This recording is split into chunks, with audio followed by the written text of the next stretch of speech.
আপনার কল্পনাতেও কি কখনো এসেছিল একটা সময় আসবে ভাবতেও পারেন ভারতে এমন একটা দিন আসবে যখন মসজিদের দরজায় তালা ঝুলবে, আজান দেওয়া যে মাইকটা সেটা নিষিদ্ধ করা হবে, মানুষ নামাজ পড়তে গিয়ে গ্রেফতার হবে।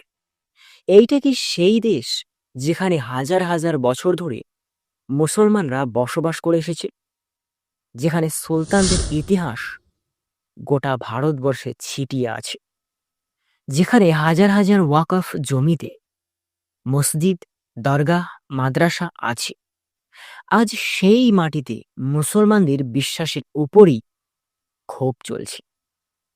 একটার পর একটা মসজিদ নিয়ে বলা হচ্ছে এটা অবৈধ জায়গা, মসজিদ ভারতে অবৈধ স্থাপনা।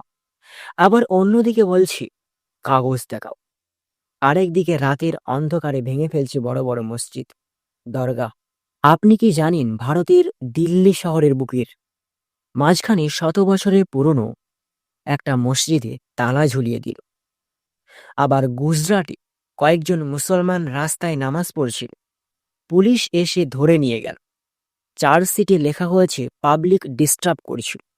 নামাজ পড়া কি তাহলে আজকের ভারতে ডিস্টারবেন্স হয়ে গেছে, নিষিদ্ধ হয়ে গেছে? আবার উত্তরপ্রদেশে আরেকটি মসজিদ, যেটা ছিল 100 বছরেরও বেশি পুরনো, সেটিকে এক রাতের মধ্যে গুড়িয়ে দেওয়া হয়েছে। বলা হলো এটা নাকি সরকারি জমি।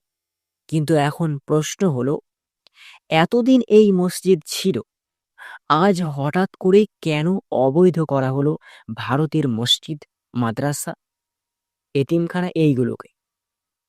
আর এখন সবচেয়ে বড় প্রশ্ন, সবচেয়ে বড় আতঙ্কের জায়গা হচ্ছে এই সব কিছু আপনি টিভিতে দেখছেন না, মিডিয়া একেবারে চুপ, এগুলো দেখানো হচ্ছে না।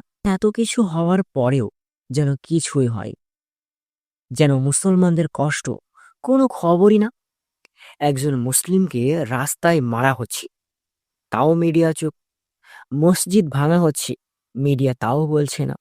স্থানীয় সংঘর্ষ বলে একটার পর একটা অন্যায় হচ্ছে, আর গোটা জাতি যেন কবরের মতো নীরব হয়ে গেছে। তাই আজ এই প্রশ্ন উঠছেই, ইসলাম কি শেষ হয়ে যাবে ভারতে? এই মাটিতে কি একদিন এমন দিন আসবে যখন নামাজ পড়ার জন্য কোনো জায়গা থাকবে না? আচ্ছা একটু ভাবুন তো, আমাদের সন্তানরা কি নিজেদের নাম লুকিয়ে রাখবে? তারা কি বলবে না যে আমি মুসলিম? কিন্তু না ভাই, আমি যদি বলি ইসলামকে কখনোই শেষ করা যাবে না। ইসলাম শেষ হবার জন্য নয়, ইসলাম হচ্ছে শেষ বাণী। ইসলাম শেষ হয় না, বরং ঘুমিয়ে পড়ে। আর একবার যখন ইসলাম জেগে ওঠে, তখন দুনিয়ার কোনো শক্তি তাকে থামাতে পারে না।